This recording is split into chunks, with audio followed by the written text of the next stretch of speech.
Okay, let's go.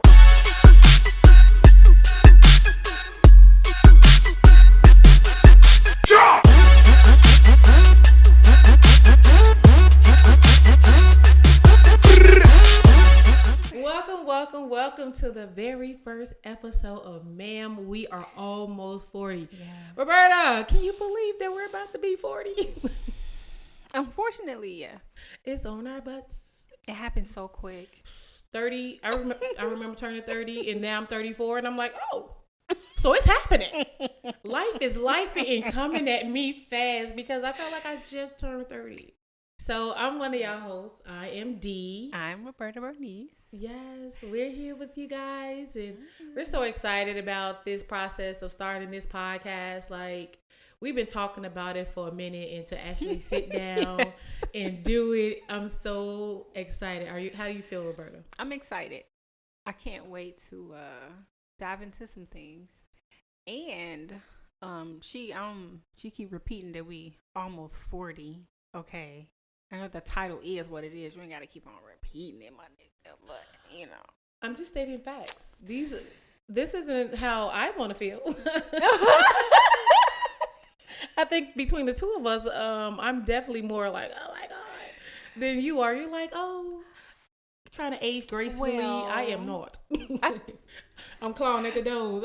You know what? Okay. Maybe I'm a little more chilled because I just had a daughter. And I feel like that was one of my before 40. I got to do that before I'm 40. I wasn't going to feel successful. And now that I'm there, I feel a little more relaxed about turning 40. But I'm still a little on the edge as well because there's a lot of things that I want to do and accomplish. So Roberta and I actually know each other. Yes. From a previous employment space, right? We used to work for a nonprofit on the west side of Chicago. Mm-hmm. I remember when you first came in, like, she was so mean, you guys. Like, she had this I was not. Okay, I may be being a bit dramatic. I don't want to say mean. She had this mean mug where she looked you couldn't unapproachable. That's the word I'll use. I was just you didn't look like my business. You was so angry looking. I'm like, this child needs a hug. Who has hurt her? I did need a hug. And you just was with Buddy all the time. I thought y'all was low key dating. No, I did. I thought you guys were dating because you were always with Buddy. And I was like, are they dating? I'm like, is she like being mean because that's her man? Like, because it's giving a weirdo alert. You know what? I had started working there shortly after my brother passed away.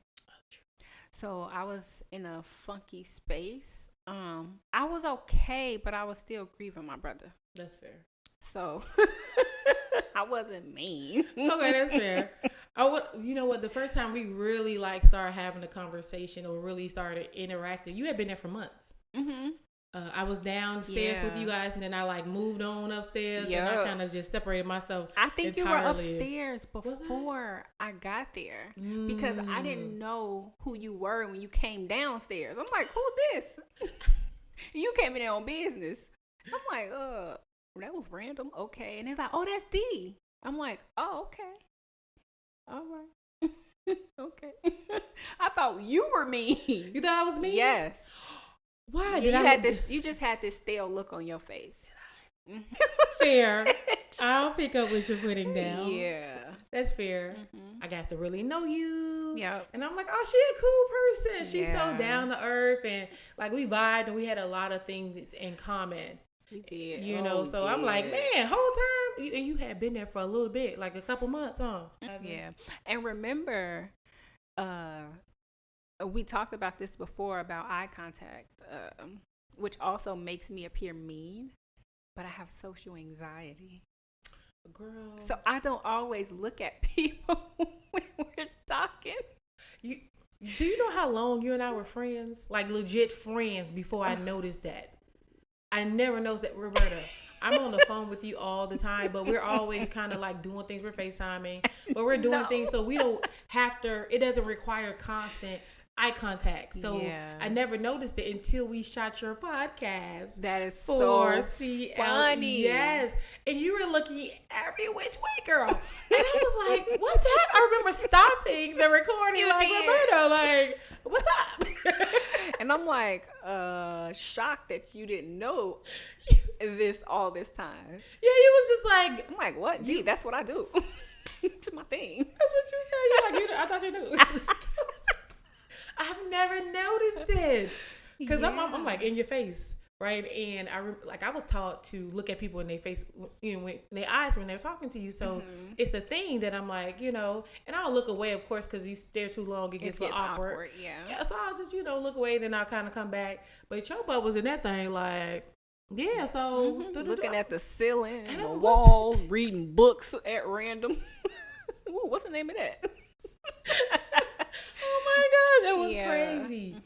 I remember what made me wanted to start this podcast show very clear though. I remember you was about to turn 34. It was just in August. And Why you gotta do me like that? boom, It was throw just you in out there. August.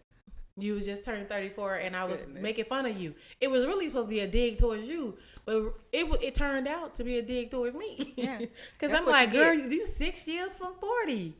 And you was like, you just saw the face that you my made. God. And then when you looked at me like that, I was like, wait a minute. You are too. And I'm going to get that first. I'm going to be 40 before you turn 40. I mean, granted, it's like a month, but Don't do that. hey, Don't take that away. we're giving facts. You're older. By a month. True. I was breathing my relatives' stanky breaths and looking at their ugly faces while I was, while you were still in the womb. Mm-hmm. And I was out here having a life, a time. Living I was. on your way to 40.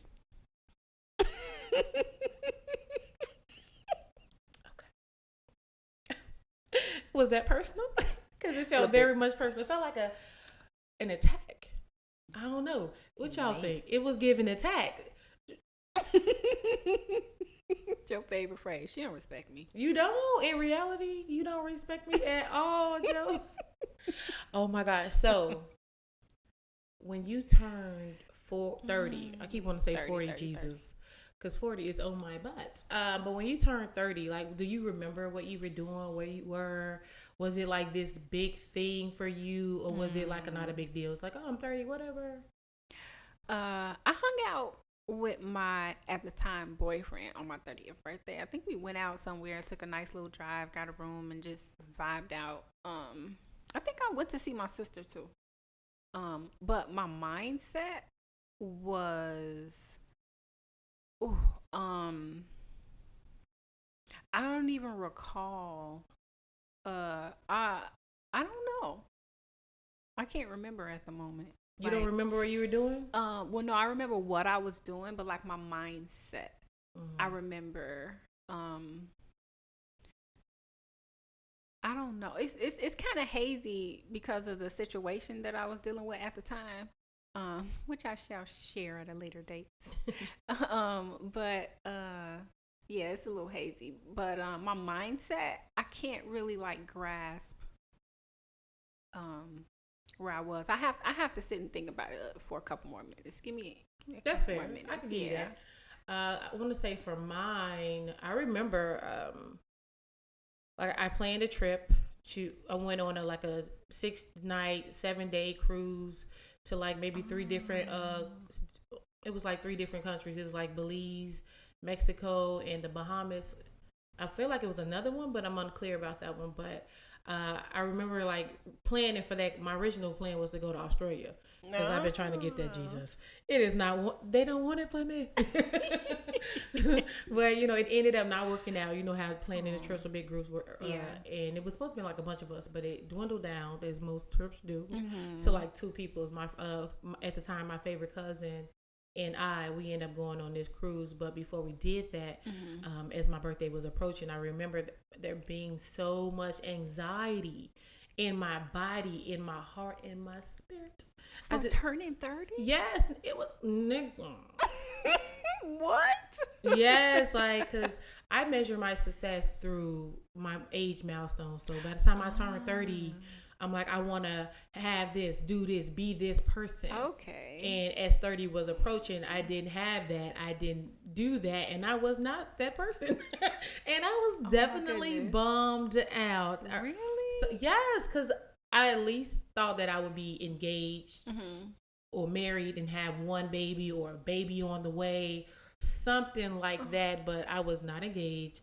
Baby, nowhere to be found. Okay, let alone this man of mine. He was nowhere to be found, Jesus. So I panicked. Heart beating out my chest. I goes on. I was sitting on my couch, child. I don't know what I was watching TV, and I just started panicking. And then I went on Match.com and signed up, and them people got $100+. No, you did from my behalf for 3 months. I had to pay for a 3-month membership. Wait a minute. And it was like $105 per month, or no, that was for the 3 total? months total. Oh, okay. Total. Oh, they say we gonna get you right in 3 months. And if you're serious about finding love, you got to pay for it, right? So that's the gist of it. Girl, I was on this site for a good 5 days before I was like, okay, you need to relax. You need to relax. You need to chill out. Oh my goodness. Like, I don't have to. It's okay that I don't have those things. Yeah. Right? It's okay. And it didn't feel like it was okay at the time. Because every time you're going out, people know how old you are, your family especially. Or, someone that haven't seen you in a while. And they're like, oh, how you doing? I ain't seen you in a while. How old is you now? And you're like, oh, I'm 30. And it's like, oh do you have any kids? No. And they give you that look? Yes. I've experienced that look. Do you have any kids? No. And they're like, oh, there's this pity of like... Pity. Oh my God, like, no one wants you? Yes, they do. I don't want them motherfuckers. They're weird. Men are weird now. Dating is very weird. There's this, what they call it, the sassy boy era. Men are very sassy now. Oh my goodness. They're so like... She's being nice. Men are very feminine nowadays. And what mean in a way is in expressing yourself, like, express yourself. Cry if you need to. Don't throw tantrums and cause a scene. Yeah, don't gossip.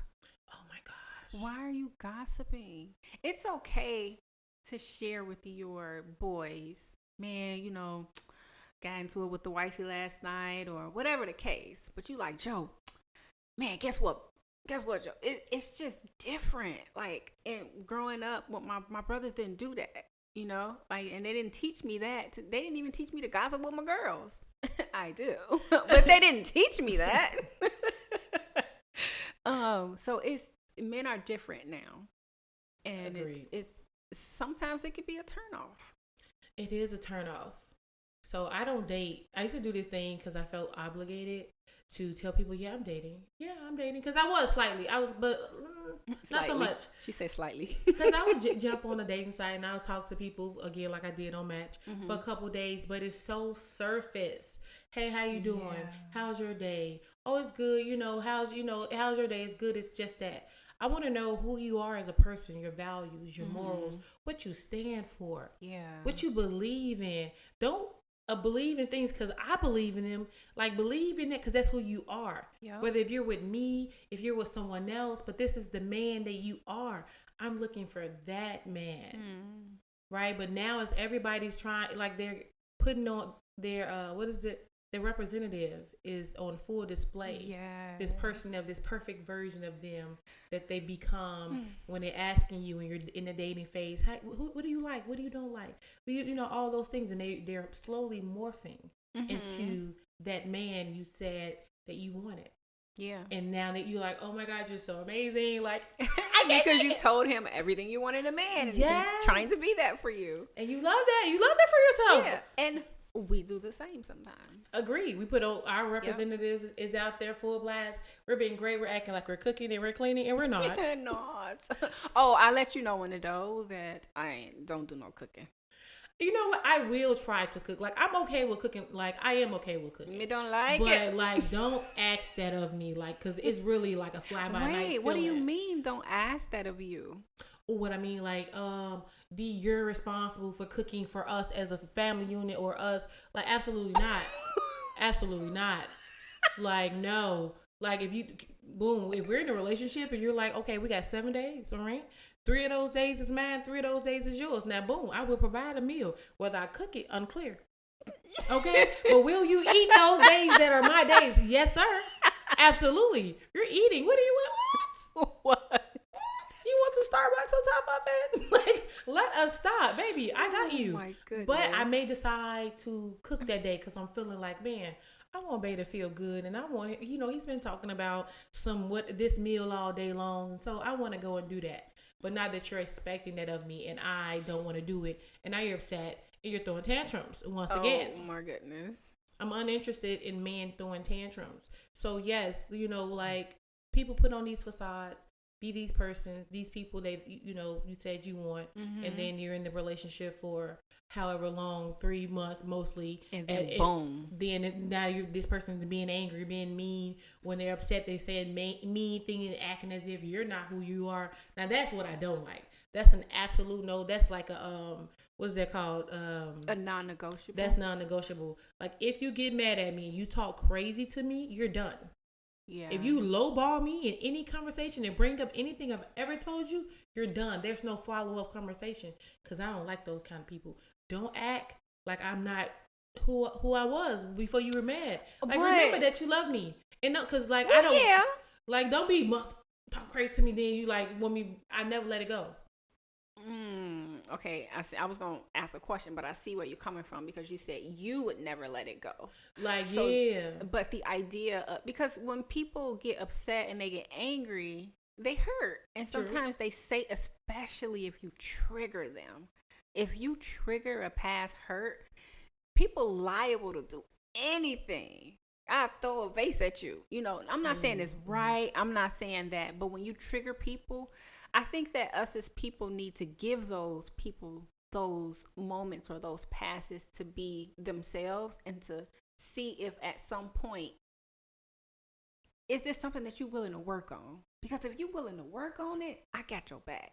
But if you ain't willing to work on it and you just, every time you get mad, I'm a B and I'm this and I'm that, we got to have a talk. And they ain't talking about a make-up talk. I'm talking about you might get these hands before I slide out this door, bro. So what do you mean willing to work on? And how long do they have to work on it? That's a good question. I think we should decide that. The person that's getting the brunt of it, right? Mm-hmm. I know someone that has anger issues and like they're trying to work on that. But for me, I have to ask myself, am I willing to continue to be your friend while you work that out? Mm-hmm. Because if I do, then I have to accept that I may get some of that anger sometimes. It may not be intentional. It just may be, man, you got triggered and you have anger issues and you can't really control them. You need help. And so do I want to go through that journey with you? Or do I want to decide, you know what, I can't? Because you may get triggered and I may get triggered from your trigger. And we and this boy balling. And maybe that ain't for you, B. And because I'm listening to you and I'm like, I hear you. You're making valid points. Yeah. But like for me, I'm just like, I'm probably good for like one.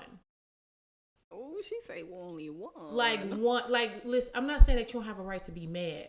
Now, if you spaz out and you punch a hole in the wall, that shit is crazy. But like whatever, like make sure you're ready to patch it up, bro. Like how you deal with after you did that, like that matters to me too, right? Like okay, baby, that shit cool, and you never do that again. But you don't get a second time to punch a hole in the wall. But how do you? But that's why I said that's a good question that you asked. How long do you give them?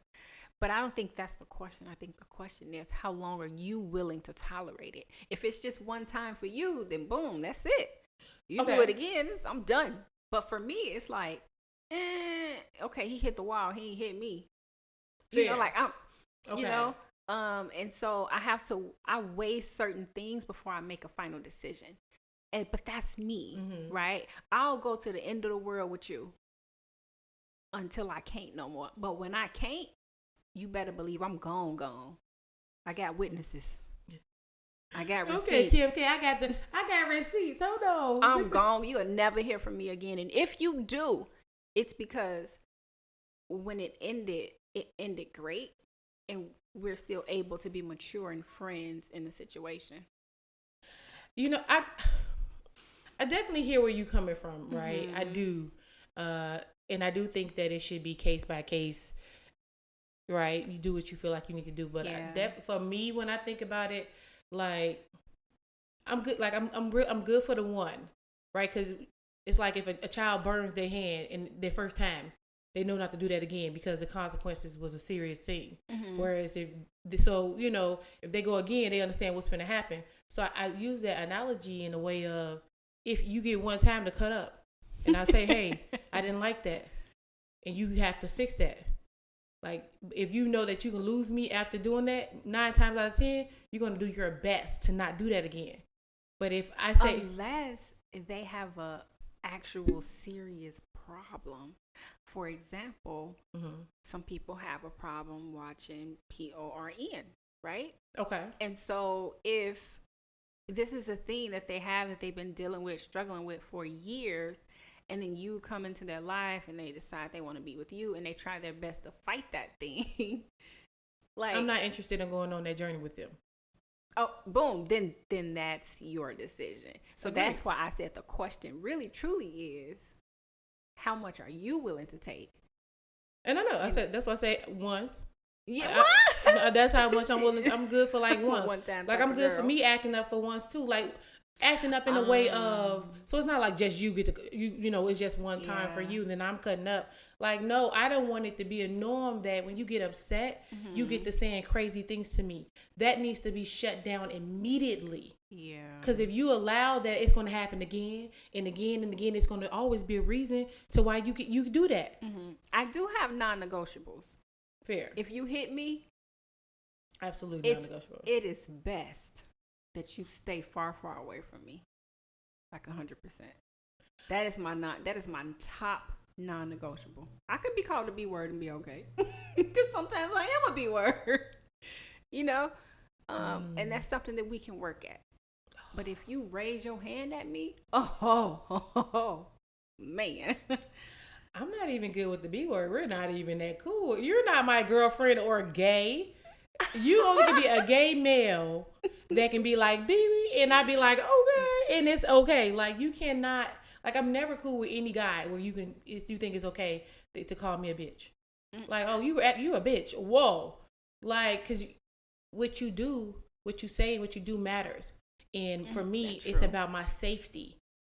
Right? So if I feel unsafe with you, because maybe you're going to forget that I'm a loved one and you're going to say this, or you may be able to do this, I can't trust you. I don't want to be around a space in which I feel like it can eventually be unsafe in any capacity, with your words, with your actions. Like, absolutely not.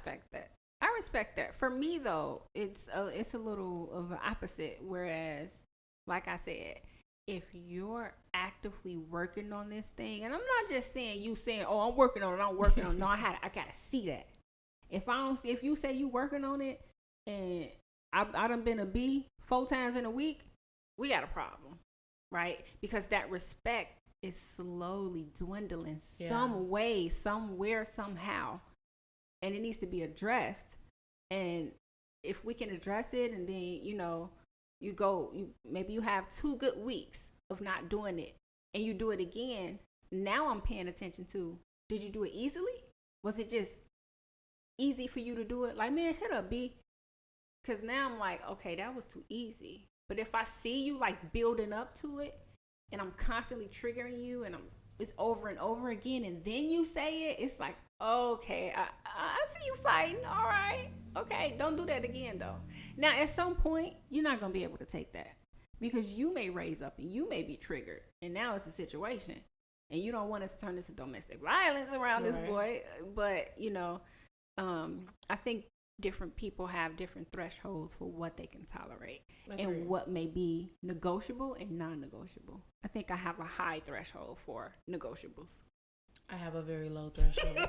I ain't fucking around. I ain't lying to you. Like, I rock with people, and I understand that people make mistakes. I'm never going to act like I'm a perfect human because I know I do stuff too, right? But with my loved ones, what I know about myself is I will fall back. Like, I'll feel how I feel in my mind, And I may call you a bag of bitches. And I'm saying, my man, if you want in your mind call me a bag of bees, that is your right, baby. That is your right. You can go outside and be like, this B word for sure. That's your right. But don't you call that, don't say that to me.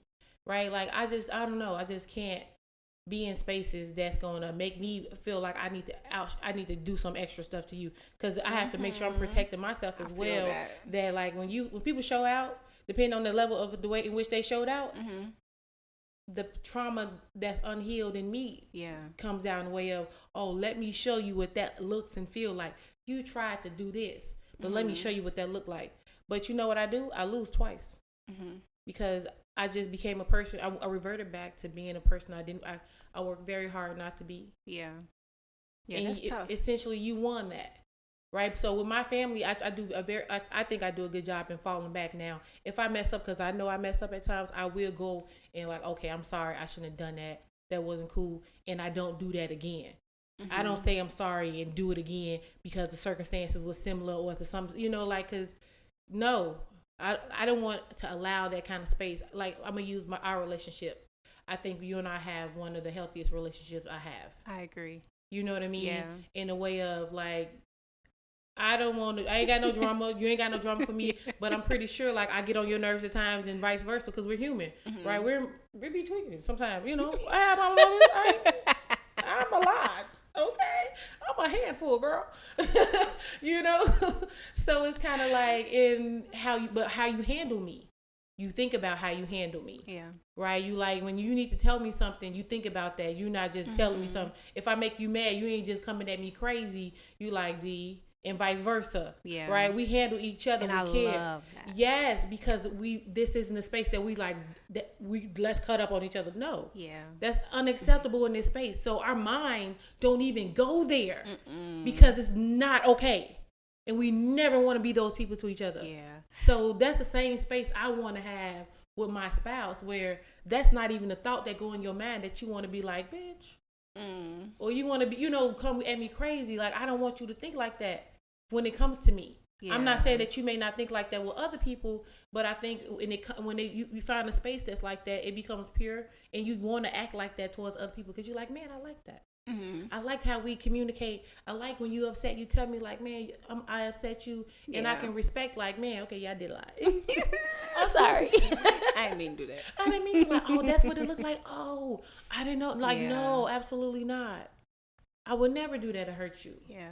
And I think the other part of that is being able to know immediately in the door. If at any point you get offended with somebody you call friend, you have to question that before you have the conversation. Yeah. Because what you have to know is, if you really truly look at this person as a friend, then before you even bring anything to them, you got to ask yourself, okay, this is my friend. Yeah. Would this person ever do anything to hurt me? No. So then that lets you know that whatever was done was not intentional. And if it was intentional, it's okay to bring it up and talk about it and get to the bottom of it. Because the intention may be coming from a space that is unnecessary, because maybe they were intentionally mean because you said something that triggered them, but you were the one that didn't mean to do anything. Yeah. But the conversation has to be had in order for you two to come to a resolve. So I appreciate that about us. Agreed. Yeah. Like, we play a lot, so we bring things to each other in the goofy ways. I deal with drama by like, hey, I will come in playing in the beginning. I will crack all the jokes before I get to the nitty gritty. One of a friend of mine, a male friend of mine, he recently was just like, he liked that I have tough conversations with people. Right, that he admired that about me. He's like, girl, you would not let it go. Like, you'll be like, he's like, it don't matter how a person get on the phone. If you get on the phone, crack the jokes, you'll crack the jokes or whatever. True. But you'll be like, hey, real quick about the other day. We'd be 40 minutes into the conversation. She'd be like, you know what's funny you said that, because I wanted to, or she'll just go straight in. I was talking to my therapist about this actually in therapy the other day, and Max told me to say. Shout out to Max.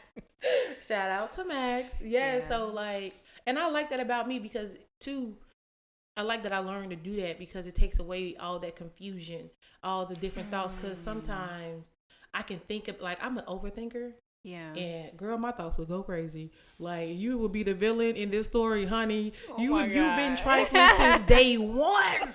Nigga, it would make sense that since day one, that one look, that weird thought, that face you made, I will bring that. Oh my goodness. 1 + 1 = 2. It will be equaling 2, okay? Like, yeah, you know what, back then, don't let me bring to somebody that's riding for me too. And I'm like, okay, then I stack it up for the niggas. Agreed, right? So, like, when she make it sound so good, I be like, yeah, she. But that. True. But I will say what I've done. Like, I don't never try to act like that. I'm out here. I love you that know about what I mean. you. I will be like, I did a lot. I did a lot. I got to. Yeah. Mistakes were made. I was being petty. So I'm gonna let you know in the dough. I was being petty. The energy was admit her faults. So, because when I'm telling a story, I don't want you to just be on my side. I want you to understand it all. I don't want to, and I want to be called out on my stuff if it's like, no, D, you took it too far, or I don't think that's not how. When I heard it, that ain't what I heard, and I think that this may be something else, right? And I'm like, what do you think it may be? You crazy. Like, on the scale of 1 to 10, like, what were you saying? Like a solid 3? Am I like a 7.5? Talk to me. Yes, or am I off the charts? Am I giving an 11? Okay. Is it giving crazy? Check yourself in. Oh my God. That's what's giving. Yeah. So, yes. So, all that to say, dating is very interesting because I think people are so mean to each other now. Well, they've always kind of been mean, but they're like meaner. People just say anything out their mouth and under the disguise of, I'm just being honest. I'm just keeping it real. Yeah. And you done said some mean stuff and told somebody down like a tree. Yes. But I think I've noticed in a lot of people, or even just like cordial relationships that I have, that people have just developed this disdain for other people. Yeah. Like, everybody feels entitled. Agree. Yeah. It's definitely a lot going on. I think it's a lot of healing that needs to be done. I agree. Treat people right. Yeah. And it, kind of on that same note, we're going to get into this game, and hopefully you can get some respect. The game is going to be called For the Culture. For the Culture. Da-na-na-na-na-na. So I don't know if I'm going to treat you right. We're going to do what we're going to do. So I don't know if you guys are used to playing For the Culture, but For the Culture is basically this, right? So you in the back of it, you see acronyms, right? And I'll give you clues on what it could be. If you guess it, I'll give it to you, so then you can get your turn and asking me, and we'll go back. Let's see what's to it. We got different categories. I don't want to say that one. That was okay. Boom. You have the words. Okay, so oh my goodness, I'm nervous. The category is TV and film. You see the acronyms, right? So this was a famous line in the movie Life. Eddie Murphy actually got into a fight over this because this big dude. I know it. What is it? You're going to be proud of me. Maybe. Go ahead. You going to eat your corn. Yes. Yes. Okay, good stuff. So you got one. Are you ready? I am ready. Okay. I hope you give me good clues. Okay, I'm ready. This is songs and lyrics. Okay. And it's one of my favorite songs. Okay. Ooh. Biggie. What? We do this sometimes when we go to sleep. Give me more. We do this sometimes we go to sleep. Snore? What's up? It's one of his so it's one of Biggie's most famous songs. Okay, hum it. I don't know. I don't know Biggie like that. If you said Tupac, different story. I don't know Biggie like that, so tell me more. You don't know him, so I don't really know what to give you. Oh, we can hum it? Yeah.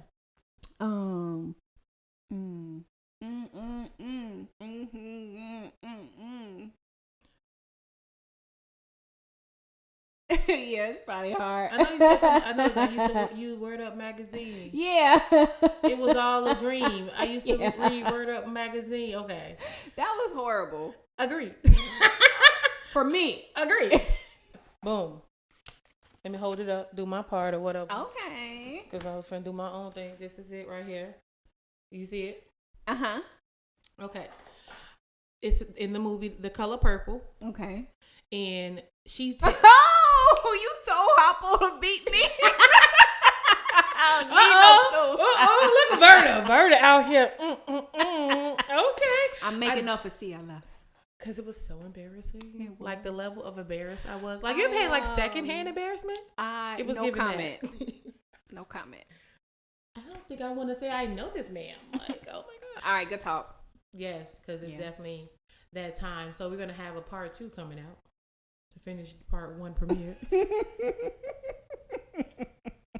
Hope you guys like the conversation so far. Hope you guys been enjoying it. Catch part 2. Bye, guys. Bye.